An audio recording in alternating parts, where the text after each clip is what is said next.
No man ever steps in the river same twice, for it's not the same river and he's not the same man. हर वो इंसान जो अपने 30s में है या फिर 40s में है, उसने एक मेजर पार्ट, एक बहुत ही क्योटिक ऐसा पार्ट पास किया है जिसे हम कहते हैं 20s या फिर टीनेज। क्योंकि इस पीरियड में हमारी डिसीजन मेकिंग कैपेसिटी कम होती है और हमारी एक्सपर्टीज़ कम होती है और हम बहुत ही ज़्यादा कंफ्यूज्ड होते हैं। तो आज का वीडियो उन लोगों के लिए है जो अपने 30s में है या फिर 40s में है या फिर 50s में है। वो सोच रहे हैं कि यूट्यूब चैनल शुरू करें या ना करें, और मैं कहूँगा क्यों आपको यूट्यूब चैनल शुरू करना चाहिए। इस वीडियो में मैं इसी टॉपिक के बारे में बात करूँगा। और अगर इस चैनल पर आप नए हो तो let me introduce you my self.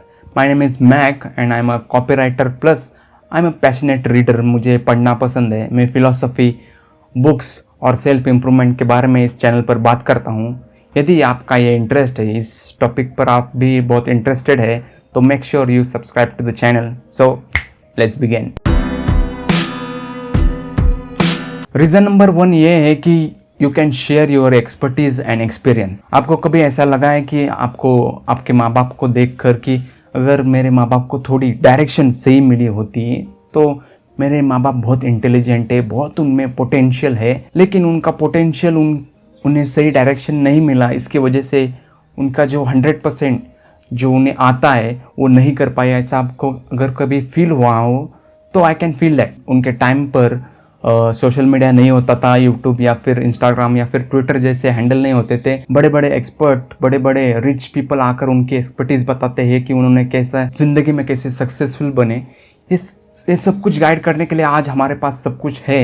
हमारे माँ बाप के पास वो नहीं था। उनका जोन वही था कि कोई बुजुर्ग आकर जो कहे वही सही है। उन्हें लगता था कि कहे कि ये करो वो करो तो उन्हें ये वही सही लगता था, क्योंकि वो बुजुर्ग है और वो बुजुर्ग भी वही एडवाइस देते थे जिनके बारे में जितना उन्हें पता है। जैसे कि एक कुएं में एक कछुआ होता है ना, उसे लगता है कि यही पूरी दुनिया है, लेकिन उसे पता नहीं होता कि इस कुएं से बाहर एक बड़ा समुंदर है जहाँ पर इन्फिनाइट अपॉर्चुनिटी है और जो वो दुनिया समझ रहा है उतनी छोटी वो दुनिया नहीं है। इसलिए कहा जाता है कि अगर आपको मर्सिडीज खरीदनी है तो कभी भी टोयोटा वाला से कभी भी एडवाइस मत लेना। मैं आपको क्यों एंकरेज कर रहा हूँ 30s में 40s में जो लोग हैं वो यूट्यूब पर आए, क्योंकि आपने एक पीरियड जो पास किया है उसमें आपने बहुत कुछ गलतियाँ की होगी, बहुत कुछ सीखा होगा और आपका नॉलेज जो है आप वो लोगों को बांट सकते हैं। बहुत ज़्यादा लोग हैं जो कन्फ्यूज्ड है अपनी लाइफ में, उन्हें गाइड करने के लिए कोई नहीं है और आपका वो वॉइस हो सकता है, उनके पास वो पहुंच सकता है और उनको एक सही डायरेक्शन मिल सकता है। इसलिए आपको यूट्यूब पर आकर अपनी जो एक्सपर्टीज़ है उसके बारे में बताना बहुत ज़रूरी है। क्योंकि ऐसा नहीं है कि लोगों को बहुत सारा कंटेंट मिल रहा है, नहीं, कंटेंट मिल रहा है, लेकिन हर एक की जो टेस्ट होती है, हर एक का इन्फ्लुएंसर जो होता है वो अलग होता है और आपकी वॉइस सुनने के लिए जो लोग है वो अभी भी आपकी राह देख रहे हैं। रीज़न नंबर 2 ये है कि आपकी पर्सनल ग्रोथ और प्रोफेशनल ग्रोथ को ये बेहतर बनाता है। आपको बहुत बेहतर हर एक स्किल में बेहतर बनाने की कोशिश करता है। क्योंकि जब हम यूट्यूब पर या फिर ट्विटर पर या फिर किसी भी हैंडल पर आते हैं तो हमें सीखने को भी मिलता है और बहुत कुछ हम जब करते हैं तो उसमें बेहतर होते जाते हैं। जैसे कि मैं वीडियो मेकिंग कर रहा हूँ तो वीडियो मेकिंग में मैं बेहतर होता हूँ। मैं आकर कैमरे के सामने बोल रहा हूँ तो मैं कम्युनिकेशन में बेहतर हो रहा हूँ, मैं बॉडी लैंग्वेज में बेहतर हो रहा हूँ। तो मैं ये सब कुछ करने के लिए कंटेंट पढ़ रहा हूँ तो मैं अपना नॉलेज भी गेन कर रहा हूँ। यानी कि अगर आप इंजीनियर हो या फिर डॉक्टर हो और आपने जो भी मेडिकल में सीखा है वो आकर आप यूट्यूब पर बता रहे हो तो आपकी स्किल और बेहतर होती जाती है। क्योंकि सिखाने से इंसान और भी ज़्यादा उस टॉपिक में माहिर होते जाता है। और जब आप कैमरे के सामने आकर अपनी एक्सपर्टीज़ बताते हो तो आपको बेहतर स्टोरी टेलर बनना पड़ता है, बेहतर कम्युनिकेटर बनना पड़ता है। और ये भी हो सकता है कि आपका वीडियो उन लोगों के पास पहुंच जाए जो आपको बेहतर हायर करे, या फिर आप अगर मेडिकल में हो या फिर डॉक्टर हो तो हो सकता है कि ऐसे लोगों के पास आपका वीडियो चला जाए जो आपके एक्सपर्टीज़ को पहचान ले और आपको ज़्यादा इनकम में आपको हायर करे। आपकी प्रोफेशनल लाइफ और पर्सनल लाइफ दोनों ही बेहतर हो जाते हैं। तीसरा रीज़न ये है कि एक पर्सनल ब्रांड आपका क्रिएट होता है जब आप यूट्यूब पर आते हो या फिर ट्विटर पर आते हो। आप लिखना सीख जाते हो, आप लोगों को इन्फ्लुएंस करना शुरू कर देते हो तो आपका एक ब्रांड बन जाता है, लोग आपको पहचानने लगते हैं। और इस डिजिटल एज में हर कोई चाह रहा है कि उसका पर्सनल ब्रांड बने और ज्यादा लोगों के पास पहुंचे। तो हो सकता है फॉर एग्जांपल मैं कहूँ तो आपका जिम वगैरह है, तो आप अगर फिटनेस के बारे में, जिम के बारे में, एक्सरसाइज कैसे करना चाहिए उसके बारे में अगर आप वीडियो बनाना शुरू कर देंगे, हो सकता है कि बहुत लोगों के पास आपका वीडियो पहुंच जाए और आपका जो ब्रांड है, आपका जो प्रोडक्ट है या फिर आपका जो जिम है उसके बारे में पब्लिसिटी हो जाए और आपका ब्रांड क्रिएट हो जाए और उसका रेवेन्यू धीरे धीरे कर कर बढ़ जाए। और ये सब कुछ आप कर सकते हैं अगर आप 9 to 5 जॉब कर रहे हो, फिर भी आप ये सब कुछ कर सकते हैं। मैं जैसे कि 9 to 5 जॉब करता हूँ, उसके बाद भी ट्राई करता हूँ कि हर एक वीक में 2 वीडियोस में अपलोड करूँ।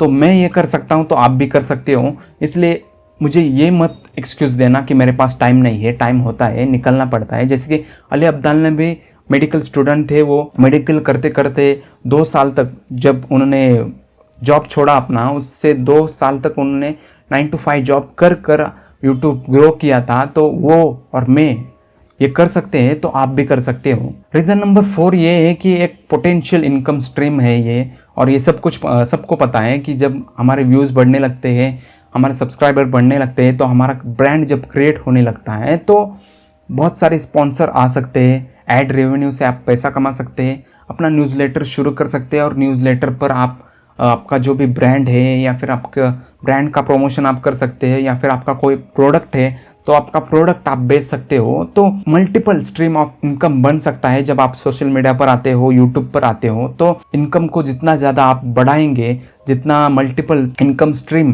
क्रिएट करोगे, उतना ज़्यादा चांसेस है कि आप जल्दी फाइनेंशियल फ्रीडम की तरफ पहुंचेंगे। और मैं ये नहीं कहूँगा कि ये सब कुछ जल्दी होता है, मुझे पता है ये जल्दी नहीं होता, बहुत टाइम लगता है यूट्यूब पर ग्रो करना। एवरेज अगर कहा जाए तो 152 वीडियोस लगते हैं 1000 सब्सक्राइबर हिट करने के लिए, तो टाइम लगता है, लेकिन एक पैसिव इनकम का अच्छा सोर्स बन जाता है। 3 साल पहले आपने अगर कोई वीडियो डाला है, वो आपका चैनल ग्रो हो रहा है, तो वो 3 साल पहले का वीडियो भी लोग देखेंगे और वहाँ से भी रेवेन्यू जनरेट होगा। तो एक पैसिव इनकम में वो आता है। प्लस आपने अगर एक प्रोडक्ट क्रिएट किया और अपने न्यूज़लेटर पर उसे प्रमोट किया, तो आपको सिर्फ एक बार उसे क्रिएट करना है और उसके बाद वो बार बार आप बेच सकते हो। ये बहुत ही अच्छा प्लेटफॉर्म है। इसलिए आप अगर 30s में हो, 40s में हो, तो सीखो कि कैमरा कैसे, कोई होता है जो कैमरे को फेस करने से डरता है, तो अपने आप को उस डिस्कम्फर्ट में लेके जाओ और सीखो कि कैसे कैमरा के सामने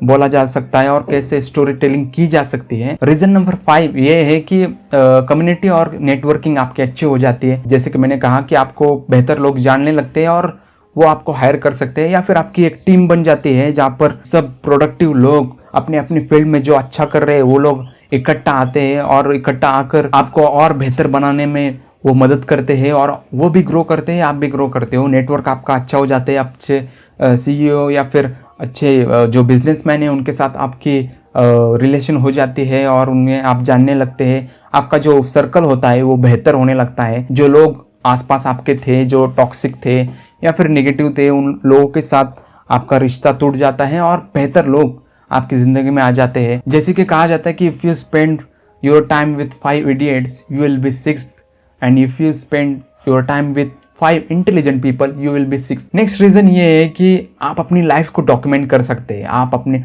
अगर आप ये मानते हो कि मेरी लाइफ के बारे में कोई केयर नहीं करता, ऐसा नहीं है। आपकी अगर लाइफ आप डॉक्यूमेंट करते हो, कोई भी उसे नहीं देख रहा, तो हो सकता है कुछ टाइम के बाद आपकी लाइफ में जो कुछ भी हुआ है जिसे आपने डॉक्यूमेंट किया है उसे लोग देखें और इंस्पायर हो जाए। एक को भी अगर इन्फ्लुएंस कर सके, उसकी लाइफ को बेहतर कर सके अपनी लाइफ को डॉक्यूमेंट कर तो समझ लेना आपने बहुत अच्छा काम किया है। और एक बात यह है कि जब हम हमारी लाइफ को डॉक्यूमेंट करते हैं तो हमें समझ में आता है कि 5 साल पहले मैं क्या बात कर रहा था और कैसी मेरी लाइफ थी और मैं ग्रो कर रहा हूँ या नहीं, इसके बारे में हमें क्लैरिटी आती है और हमें वो अच्छा लगता है कि 5 साल पहले मैं कैसा था, अब मैं कैसा हूँ, मेरी लाइफ कैसी थी, अब मैं कैसा हूँ। और ये सब कुछ एक तरह का डिजिटल डायरी है कि हम जैसे डायरी में लिखते हैं कि आज कैसे हुआ, क्या हुआ, तो वो डॉक्यूमेंट करने के बाद एक डिजिटल डायरी बन जाती है आपकी, जैसे कि एक लेगेसी बन जाती है कि आपकी वीडियोस कोई भी देख सकता है, आपके बच्चे देख सकते हैं कि मेरे पापा कैसे करते थे, मेरे पापा कैसे उनकी लाइफ थी, तो एक लेगेसी बन जाती है वीडियोस के माध्यम से। इसलिए मैं आपको इंकरेज कर रहा हूँ कि जल्द से जल्द यूट्यूब पर आओ और अपनी जो लाइफ है उसे डॉक्यूमेंट करो। और लास्ट रीज़न ये है कि आपको ये फ्लेक्सिबिलिटी देता है या फिर आपको कंट्रोल देता है यूट्यूब कि आप अगर 2 वीडियोज़ या फिर 3 वीडियोज़ एक वीक में बना नहीं सकते या फिर बनाना नहीं चाहते तो आप एक ही वीडियो बना सकते हो या फिर 15 दिन में एक ही वीडियो बना सकते हो। ऐसा कर कर अपनी फ्लेक्सिबिलिटी, अपने टाइम के हिसाब से आप वीडियोस बनाकर लोगों के सामने आ सकते हो। मतलब ऐसे 9 to 5 जॉब की तरह नहीं है ये कि 9 o'clock कर आप प्रेजेंट रहना ही है और 5 बजे तक आपको प्रेजेंट रहना ही है। नहीं, आप जब जी चाहे तब वीडियोस बना सकते हो, जब जी चाहे तब अपलोड कर सकते हो। तो वो फ्लेक्सिबिलिटी होती है, वो कंट्रोल होता है हमारे हाथ में। इसलिए मैंने जो कुछ भी 1 साल में यूट्यूब से सीखा है या फिर यूट्यूब किया है, उसमें मुझे सारी बातें जो है वो पॉजिटिव ही दिखी, निगेटिव कुछ भी नहीं दिखा। लोग अगर आकर क्रिटिसाइज करेंगे तो उसे इग्नोर करना सीखना चाहिए, वो भी अच्छी बात है। उससे हम ग्रो करेंगे कि लोगों को फेस कैसे करना है वो भी हम सीख जाएंगे। मैंने यूट्यूब कैसे शुरुआत की, 1 साल में क्या क्या मैंने सीखा, 365 डेज में मैंने क्या क्या गलती की और क्या क्या अच्छा किया, ये सब कुछ अगर आप जानना चाहते हैं तो इस वीडियो को ज़रूर देखना। And thank you so much for watching this video. Bye for now.